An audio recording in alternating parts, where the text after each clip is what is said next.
I hit play and heard my wife laugh through the baby monitor, from the sealed attic, right before a man's voice whispered, calm and close, "He's listening." I froze in the hallway with the pry bar in my hand and my brother's text lighting my screen. "You were right." No emojis. No follow-up. The attic hatch hung open like a mouth. The house felt alert, awake in a way houses shouldn't be at 2:11 a.m. The monitor hissed, then clicked, then gave me footsteps that weren't mine, heavy, patient, counting. "Don't come up," my wife's voice said. She was at her night shift. She was supposed to be 30 minutes across town, showing strangers how to breathe with tubes, not whispering through a speaker from the one room we nailed shut the week we moved in. I told myself I was mishearing. I turned the volume down and it got clearer. That's when I smelled it, the wrong sweetness, like flowers left too long in a warm church. The ladder creaked. I hadn't pulled it down. It lowered itself one rung, then another, with chattering tiny polite warnings. My phone buzzed again, 3 missed calls from my mother stacking like dominoes, then a new notification, a video from my brother. I tapped it. His face flashed and vanished. The audio stayed. "Whatever you do," he said, "do not open." White noise chewed the last word into threads. The hall light flickered once in a rhythm I hated because I recognized it. On off off on. 4 beats. The same pattern the word hello repeated down the page of the letter someone slid under our door last month. The one where all the O's matched except the one smudged into a 0. I kept that page because throwing it away felt like kneeling. I folded it into a square and hid it behind the water heater and told myself I was in control because I chose not to read it again. A floorboard above me popped. Not random. Not settling. A pace step toward the hatch. I reached for the ladder cord and the monitor in my pocket chirped a new sound, tinny, metallic, almost like laughter pressed through a keyhole. Then her voice again, brighter, edged with a giddy I hadn't earned in months. "Just a peek." I pulled the ladder. It unfolded like a confession. The attic air spilled down, dust and old insulation and that funeral home sweetness with a sterile aftertaste, bleach pretending to be hope. I climbed 3 rungs. The boards up there were gray and straight, joints like tight lips. In the far corner a blue tarp lay too neat, pinned in a rectangle with clean brass tacks. It rose and fell once. Breathing. Something moved behind me, soft, deliberate steps on the hallway runner. I didn't turn. I lifted the tarp. Underneath, a small square door cut into the attic floor, framed with newer wood. Not original. Added. The kind of door you build when you're so sure you should hide something that you make the hiding itself look innocent. My phone shivered in my palm with a new message from my brother. Another video. I hit play. Darkness, a curve of wall in a green only my wife would call sage, and a door just like mine at the bottom of a gentle slope. He whispered, "It's older than us." The feed froze. My monitor crackled. A man's breath close to the mic, then a sentence that wasn't a sentence, just my name said like a bedtime promise. "Time to come up." My hand found the little door. It was warm. I pressed. It didn't give. A nail head near the frame had a fingerprint pressed into the oxidized ring. Oval, shallow. A print left in metal like it used to be soft. Like the door had been warmed from the other side until ordinary rules weren't. The porch light died even though I hadn't turned it on. A weight settled outside the front door. 3 knocks. Not polite. Not urgent. Confident. I climbed down the ladder because the only thing worse than opening a door you don't understand is letting someone else open a different one while you listen. The porch board sighed under me. A cardboard box sat on the mat. No label. My name in thick black marker, too careful, no pen lifts. I pressed my ear to the seam. No ticking. No tiny motor trying to be quiet. The tape peeled in a smooth zipper that made my teeth feel loose. Inside, a second baby monitor, already glowing though there was no battery, a hospital bracelet with my wife's maiden name, a folded piece of paper like the letter's more serious cousin. I unfolded it. 1 line, ruler straight underscores under the last 2 words. Check the footage. We don't have cameras.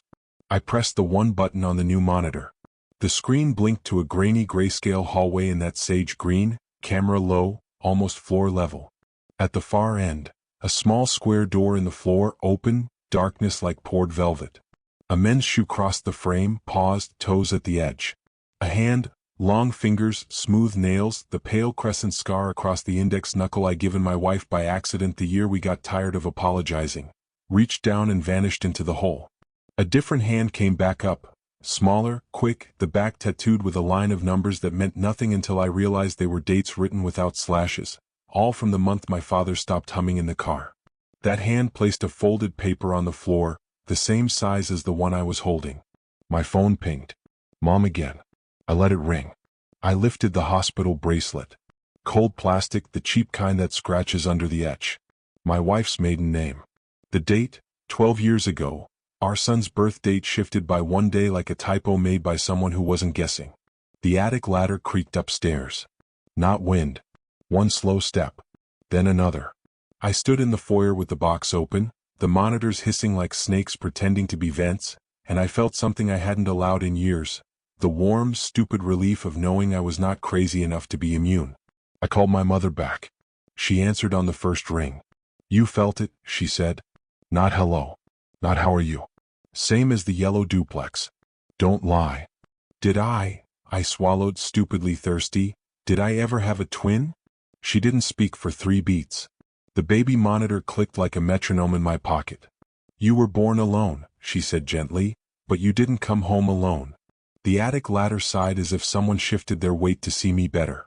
I didn't open the small door. Not then. I needed the letter, the dumb page with the rows of hellos and the wrong zero, because if it was still where I hid it, that meant the story had rules and the rules included me. I left the box on the entry table like a decision I could pick up later and took the basement stairs 2 at a time. The pull-string light wobbled and set the shadows breathing. The water heater hummed that low domestic song that keeps houses honest. I reached behind the warm cylinder for the letter and touched glossy paper instead. I pulled it free. An 8x10 photograph, a little curled at the corners. My attic. Same angle I'd had moments ago. Same tarp. Same small square door. In the photo, the door was already open and a hand rested on the edge. Long fingers, a neat half-moon of nail, a faint straight scar across the index knuckle I knew too well. Not my hand. Hers. On the back, one line in the same type as the letter. Hello again. The OA0. I checked behind the heater for the letter. Nothing. Just concrete that felt colder than honest concrete. The basement didn't want me anymore. I went upstairs because upstairs had an opinion and I wanted to hear it say my name. The house had changed shape in ways you only notice when you pretend you're not counting steps. The hallway seemed longer. The pictures hung a fraction lower, their frames angling inward like they were listening. The attic ladder was down without being down, hovering a half-inch above the floor as if gravity had lost focus. On the foyer table, the box looked smaller and the hospital bracelet looked bigger, and the new monitor showed a different angle of the sage hallway closer to the floor, so close I could see a ridge in the paint where a roller had lifted at the end of a stroke. The small square door on that side was still open. Something moved just below the edge. A shine, a reflection like the surface of a stainless table under fluorescent lights. My brother's video pinged again, resending the one that cut out. I opened it. This time the picture held. He was sweaty and wired, voice tight. You were right, he said, and it didn't sound like him because he doesn't give me that. He panned to show a curved wall painted sage, a narrow stairwell bowing inward like a throat, a door at the bottom with hello written until the word became a blackout bar. I think they're connected, he said. Doors that make each other possible. I didn't open mine. He swallowed. It said your name in my ear like it has permission to use your mouth. Don't. A smear of sound cut him in half. The picture held, but his voice stretched thin, tape-warped by heat. The attic above me went quiet in that way true quiet makes your ears ring because they'd rather be lied to by a hum. The new monitor's angle shifted without hands, just drifted, and now I could see a hospital hallway beyond the little door, off-white tile, a scuffed line on the floor where carts turn, a sign half-cropped that would probably say lab or L&D if I could see one more letter. A woman walked past, just the hem of scrubs and the wheel of a bassinet. She didn't look down. The front door latch clicked. The door eased inward 2 inches and stopped like it was thinking. I'm not proud of this, I called my wife's name. I don't know who I was hoping would answer. Babe? Nothing. The air leaned. I stepped toward the door and my phone rang again. Mom. I answered without looking away from the inch of night in the doorway. Don't open it, she said, voice low and flat, like she was laying cards on a table and each card had a name we don't say. Doors want you to open them. That is the meaning of door. Why didn't you tell me? I asked. Not whispering. My mouth had decided to be brave behind my back.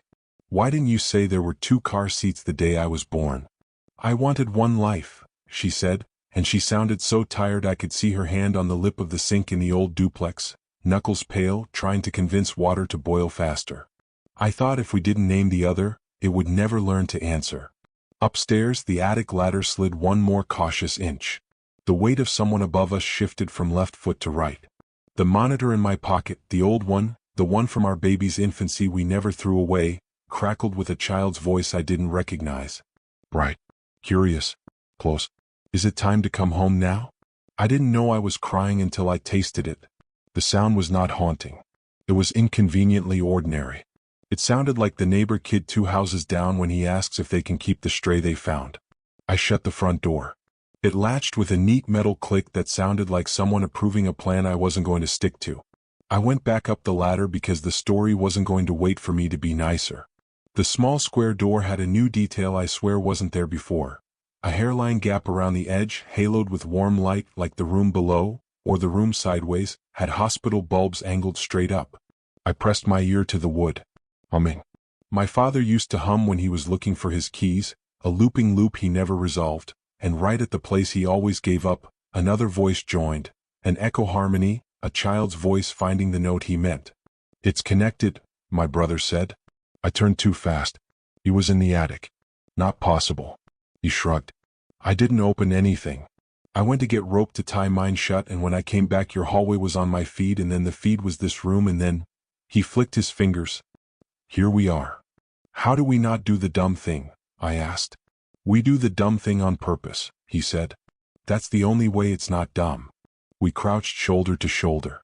The wood was warm under our hands. Through the seam, motion, a figure passing in fluorescent light, the swish of fabric, a bracelet glinting.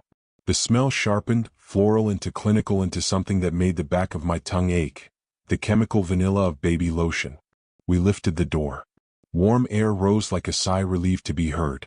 Not darkness beneath. Another attic, mirroring ours down to the nail I keep catching socks on, except on their side that nail lay obedient and flat, hammered the way a house learns to be polite.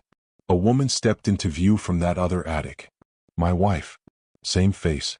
Same tired eyes sparkling when she pretends to have the energy to tease me anyway. She held a monitor that matched the one from the box. She looked right at me and said, easy as a grocery list, don't freak out. A man stepped up beside her. Me if I slept. Me if I never quit, the version of myself who keeps promises for fun.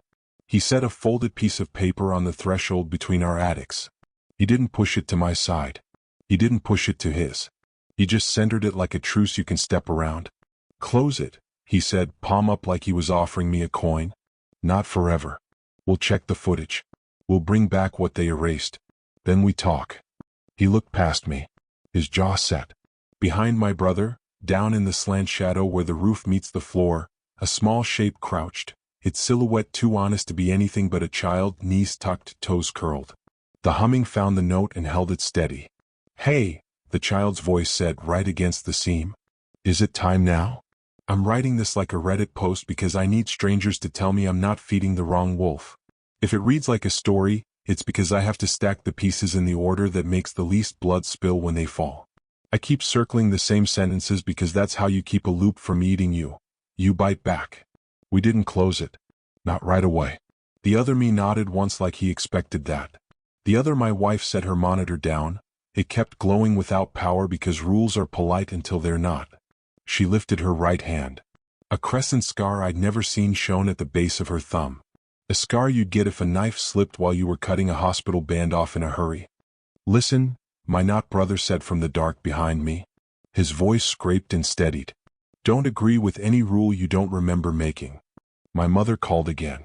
I let it ring until it felt rude, and then I answered without taking my eyes off the threshold. Not alone, she said. Don't you dare. We're not, I said.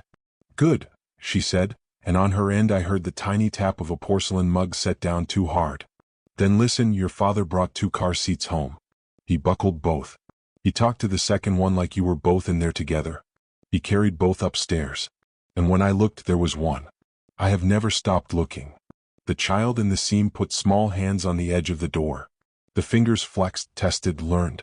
My brother's hand closed on my shoulder, bones loud under skin, a reminder that sharing a roof is not the same as sharing a body, but sometimes it's close. The other me slid the folded paper a fraction. He didn't push it across. He didn't make the decision easy. He said, voice level, they kept the footage. The hour that doesn't exist on your charts. The nurse wrote 2 names. Administration blacked one out. Someone turned the screen away when the camera in the ceiling panned. They archived it under training like a mistake that teaches. We can get it. But every door wants something. What does this one want? I asked. The child answered. Not with words, with the tilt of a head I recognized from the mirror the first time I met my own kid's eyes. That reckless gentleness that says I will forgive you if you don't deserve it, please try to. Proof, my other wife said softly. Enough to make leaving it closed a crime. I reached for the folded paper. My brother's grip tightened. He didn't say don't. He said, if we open further, we open something else. Be ready to hold 2 things at once without letting either fall. That's the part I'm bad at. That's the part one never learned. I slid the paper to our side. I didn't unfold it. I could feel letters through the fiber, pressure baked into pulp. A sentence weighty enough to change gravity in a small room. The monitors stuttered.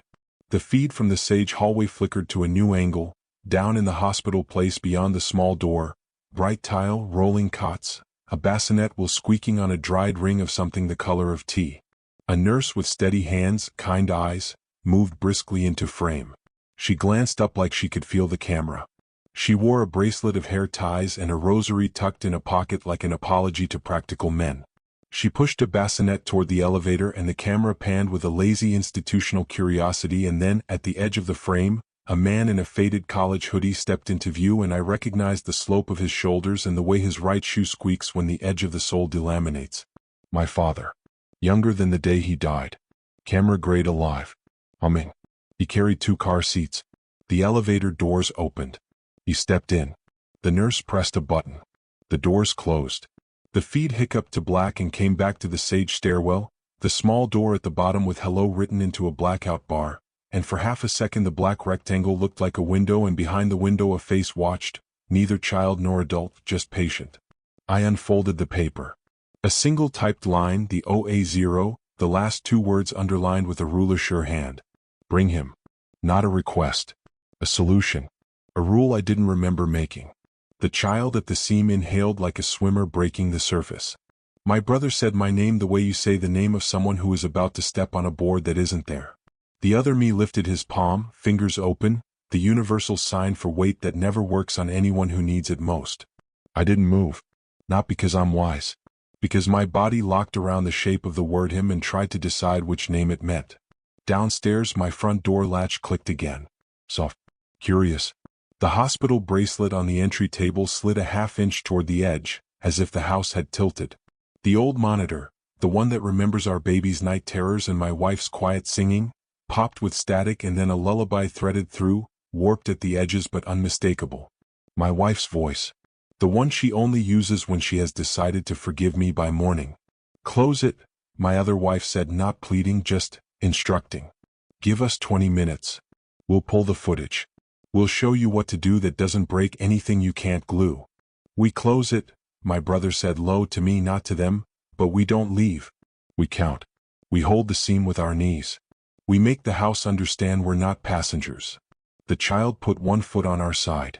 Not a full step. A toe, 5 small nails like punctuation. I could have reached and picked the child up. I could have completed a loop in the simplest way loops ask, by letting a body pass. I remember every comment I've ever read on posts like this, every armchair commandment people speak like they're sitting in a bright kitchen and not in a doorway between worlds. Don't open it. Don't say yes. Salt the threshold. Pray. Burn it. Laugh and it goes away. Love harder. Hate cleaner. I put my hand on the small square door and felt warm wood and something like a pulse, not mine. 20 minutes, I said. To all of them. To you. To the house that has been patient with our noise and our debts. Then we open together. And if you lie to me, you can keep the footage and I will keep the door. I lowered the door an inch. The seam narrowed. Warm light thinned to a blade. The humming on the other side resolved on the note my father never reached, a small voice finishing for him like he had always expected someone would. The other me nodded once like a man walking backward away from a cliff without looking down.